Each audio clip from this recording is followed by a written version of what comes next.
As we approach 1 year since Russian troops set foot in Ukraine, many thought we would not reach this point and Ukraine would have been annexed by now. But due to strong resistance and heavy Western backing, Ukraine has stood firm and the war doesn't look like it will slow down. Ukraine claims that on February the 24th this year, 1 year after the war started and the day after Russia's Defender of the Fatherland Day, Russia will launch a new offensive of around 500,000 soldiers.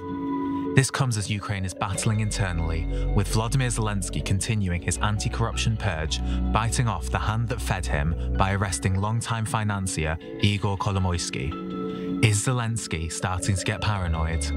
With an EU-Ukrainian summit in Kiev tomorrow and an agenda featuring Ukraine's EU ascension, would a showing of increased Western unity worry Russia or spur it on further? And, with the 1 year anniversary on the horizon, what is the next stage in the Russia-Ukraine war? So let's get to it. What's the next stage in the Russia-Ukraine war? I want to start with Dan Perry. I want to get your take on that final question. The Russia-Ukraine war appears to have become a war of attrition, and the question is whether either of the players will do something in coming weeks, maybe at the 1 year anniversary point, to change the game. Russia has been the driving force to date, and I think its choices are basically to do something to get tired of the West sending weapons to Ukraine, tanks, and maybe in the future even planes, and make it more painful for the West, or to double down on hurting Ukraine's civilian infrastructure, or maybe to look for a way to climb down, which is unlikely, of course, even though logic points to that as something that would be in Russia's interest. All right, Hanna, Hopko, I want to get your take on it. So first, I want to say that this is not 1 year of Russian war. It's already 9 years when Russia invaded Ukraine in 2014. But after the full-scale escalation in February 24 last year, Ukrainian defenders successfully liberated a half of territories seized by Russians after full-scale war. And after tank coalition, we expect to receive fighter jets and also long-range missiles to deoccupy all our territories. And Joel Schalit, what's your take? What's the next stage in the war? I think the rumors about an offensive taking place are indeed true. I think the offensive is actually already underway.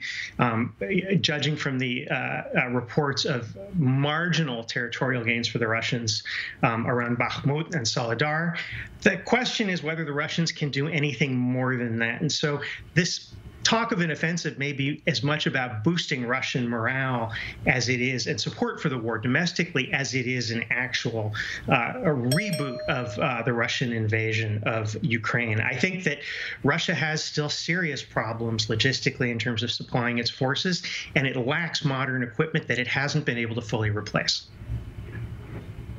Ukraine says Russia is about to start a brand new launch, a much larger operation. Hanna, I want to get your take on this. Will it be successful?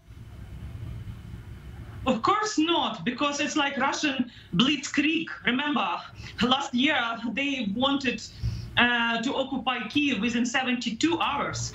And also during this winter season, they wanted to terrorize each Ukrainian citizens, freezing us. And we successfully managing to get more generators, more support, and now we are fighting to get fighter jets. So actually, in the war of attrition, with the Western support, and we are really very thankful for tank coalition, and it requires like 3 months to integrate modern tanks like Leopards into Ukrainian system. But I think with the fighting spirit Ukrainian armed forces has, and also with more weapon and technical assistance Ukraine receiving, so we are in much stronger position. And I do believe that this year will not be just the year of defense, but will be the year of successful counter-offensive or offensive operations from Ukrainian armed forces. And Hanna, that leads me to my next question. Ukraine has secured tanks from Germany and the United States. Now it's pushing for F-16 fighter jets. Will the West have to give in to that request eventually? I want to ask you, Joel, what you think about that. I think the Americans are really reluctant to supply them with fighter jets, period. I think there's a lot of thinking on the U.S. defense side that a combination of, agile ground fighting from the Ukrainians and use of drones, increased use of drones and medium to long range artillery can do most of the work that giving them aircraft would accomplish. But the Europeans are pushing really hard about supplying the Ukrainians with second-hand F-16s. And they may get their way in the end. There may be a give and take between Washington that gets the Ukrainians the planes that they want. Will it matter for this rumored spring offensive? I don't think so. I think that it's going to take a long time to replace MiG-29s with F-16s, and you're not going to see any effect from supplying Ukraine with aircraft until probably midsummer to next fall. Dan, what's your take? Go ahead. I think there is a legitimate concern in some circles in the West about being seen as being actually part of the war. And not just arming Ukraine with light weaponry. Of course, it's very subjective. What constitutes that if you don't have your own troops on the ground? At play here, I think, is the narrative run by Putin. There's a huge question overriding all of this, which is Putin genuinely a madman, or is he bluffing, as many players throughout history have gained profit from doing? We don't know what his endgame is.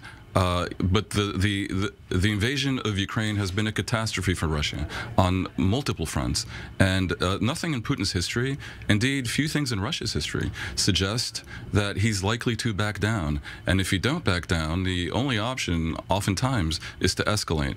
The West does not want to see this escalate for many reasons, including economic. Dan, that leads me to my next question. In your opinion, is the West taking the right approach when it comes to Russia? Doesn't seem like these sanctions are doing much to tame the Russian bear. I want to ask you, Hanna, what you think about that. So let's be frank. So the West is interested in Ukraine defeating Russian authoritarians. It's not just about Russia, because against Russia, also Iran with kamikaze drone, Belarus, North Korea and China, all these mafia clubs are fighting against Ukraine and Western civilization. So actually, it's in the interest of Japan and Indo-Pacific region. It's in the interest of also global world. Why? Because it's about nuclear and food security. And we have to, why do we need to receive fighter jets now? Because Ukrainian farmers are preparing for the planting season this spring. And we don't want different nations in the African continent suffering from hunger because of Russian war, when we need to deoccupy our territories and allow our farmers to plant seeds and feed the world. And also with the nuclear safety, with Russians occupying the biggest nuclear power plant in the Europe, Zaporizhzhia nuclear power plant, it's still a big nuclear threat for the world. So I think it's really important to explain that not providing weapons for Ukraine, which we need to win this war this year, it's escalatory, and it creates a lot of problems like inflation, global hunger threat, nuclear security issues. And I do believe that Japan, during its presidency in G7 and during G7 summit in Hiroshima, will raise the issue of nuclear safety and demilitarization of Zaporizhzhia nuclear power plant as a key priority, and also defending freedom of navigation in the Black Sea, that we could export Ukraine grain worldwide. Hanna, I absolutely agree that there is a tremendous interest on the part of the West in making clear that authoritarian regimes that are aggressive towards their neighbors cannot and should not prosper. That's obvious. But there's another interest, which is avoiding World War III. And the fact is that Putin's regime is somewhat inscrutable. We don't know what they might do. And there's a delicate balance at play here. That is why the West has been put in a somewhat undignified position of appearing to hedge. And I have a lot of sympathy for people like Biden Biden because I'm not sure what I would do. It's easy to sit here in the studio and say that Russia must be defeated. But if the consequence of that is nuclear war in Western Europe, then maybe that's not the best idea. It is still conceivable. Not likely, I'm not predicting this, but it is conceivable that other things might happen that do not appear to be probable right now. Maybe regime change in Russia. That probably is the best thing. Maybe some kind of compromise involving a slight come down by Ukraine under certain circumstances. Maybe where Ukraine becomes a member of the European Union on a fast track. One can conceive of more creative options than merely going for total victory against a potentially maniacal dictator who could be out of control. I'm saying we have to be wise and not just right. Joel, what do you think? I think the logic. Go ahead. Okay, go. Hanna, you were. Okay. Go ahead, Hanna. Being wise, it means to learn the lessons from history. The Soviet Union disintegration in 1991 for Putin was the biggest geopolitical catastrophe. But for nations in Eastern and Central Europe was the biggest success. And yeah, I don't think we can convince Putin. That's clear. But we do want to avoid World War III. We do want Ukraine to remain independent and strong. We want Ukraine to prosper after the war, and we should help rebuild Ukraine for sure. But the question now is how, perhaps, to avoid a further escalation that could widen the war. And that is why they're hesitating to give Ukraine F-16s. There's simply no doubt about that. And alongside being an activist and saying how bad Putin is, that's easy. We should maybe also try to achieve the harder thing, which is to figure out how we end this war, which, by the way, even if Ukraine wins, costs Ukrainian lives with every day that passes. Joel, let's hear what you have to say. I'm a pessimist. I've been in Berlin and also in Italy for most of the war. I'm a Berlin resident, and I have seen, things only escalate from my distant perspective. My hometown has been swamped with Ukrainian refugees.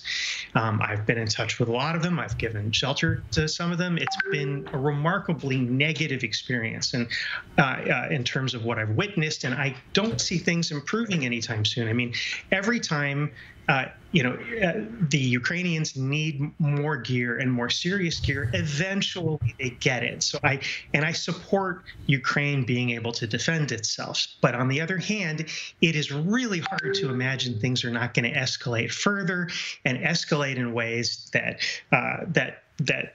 may trigger a much larger war with the West. I'm an Israeli citizen, and I often wonder how the Ukrainian conflict might affect the Syrian conflict and what the Russians might do in the Middle East as a way of, sidelining Western efforts in Ukraine, because they simply don't have the resources to fight another war. There's lots of possibilities, some of which are more far-fetched than others, but I think the Russians have done a good job coming back. All right. On that note, I'm going to cut you off. We're going to continue the conversation right after the break. Don't go anywhere. Welcome back, and thanks for staying with us. Our panel still with me: Hanna Hopko, former member of Ukrainian Parliament; Dan Perry, international affairs analyst and former Europe editor for the Associated Press; and Joel Schalit, editor-in-chief at The Battleground. Still on topic, tens of thousands of Wagner Group mercenaries are fighting alongside Russian troops against Ukraine. One former commander fled and is now speaking out about the atrocities of the conflict. Take a look. Many consider me to be a scoundrel, a criminal, a murderer.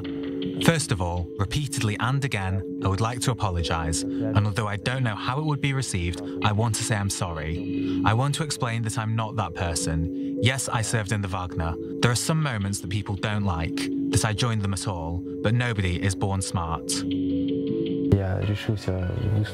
I've decided to stand against it publicly to help ensure that the perpetrators are punished in certain cases, and I will try to make my contribution at least a small bit to bring it to naught. So let's get started. Is Russia losing support on the home front? Joel, I want to start with you. Sure. According to information published by the British MOD in early December, a Russian poll indicated that 55% of Russians polled favored a peace agreement with Ukraine, with only 25% continuing to support the war. Hanna, your take? So, of course, Russia is losing support, and recent decision on recognizing Wagner Group as a terroristic organization by Canada, Russia as a state sponsor of terrorism, and resolution on tribunal. So I think it's really important architecture for future punishment and to hold them accountable for all war atrocities and actually a genocide against Ukrainian people. Dan, what do you think? You know, there's a great line in Breakfast of Champions by Kurt Vonnegut that says, "In nonsense is strength." And Putin is not the first world leader to attempt to rule by that maxim. The idea being that you can manipulate the people through propaganda and lies and machinations. And I think the Russian public is in a difficult position, but they face a very major test. And there are signs that indeed opinion is turning against Putin. But most people don't get information there. So we don't really know what's going on. We can only hope that it is so. I want to ask you, Joel, the head of the Wagner mercenaries is now openly criticizing the defense ministry. What does that mean for Russian forces? The Russian military have performed very poorly, and the Wagner constitute the elite Russian fighting force at this point. They're regarded as being more capable and more accomplished in their skills than even the Spetsnaz. So when the head of Wagner speaks up, just like Ramzan Kadyrov, Chechen perspective, the Russian military is listening, and they get a lot of sympathy. I think that the Russian military leadership understands that they got rushed into this conflict ill-prepared and with bad intelligence. So it can only, in the end, unfortunately, it can only improve Russian performance in Ukraine to hear criticism like that coming from their own best field commanders.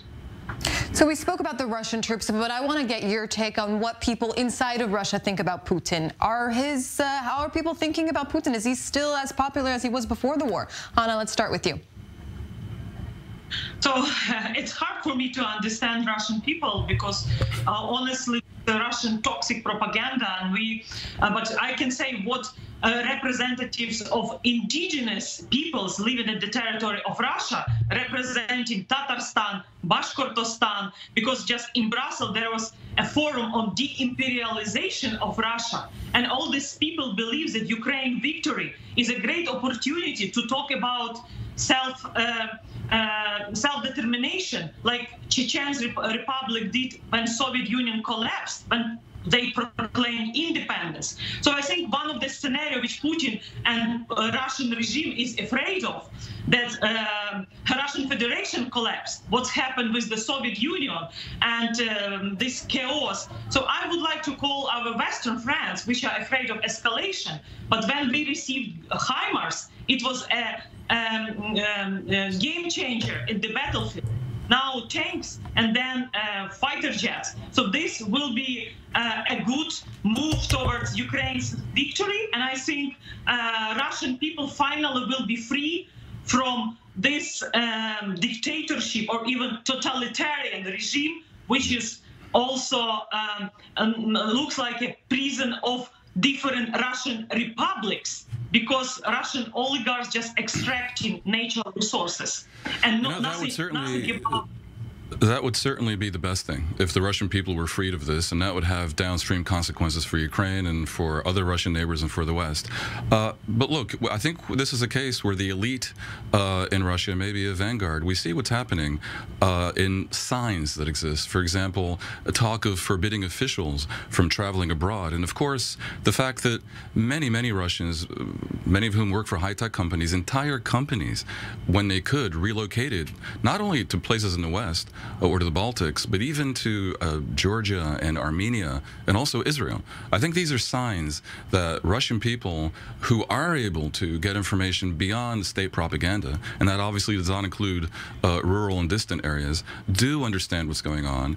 And that sets up a situation in Russia not unfamiliar from other parts of the world, where there will be conflict potentially between so-called elites and regular people in towns and villages.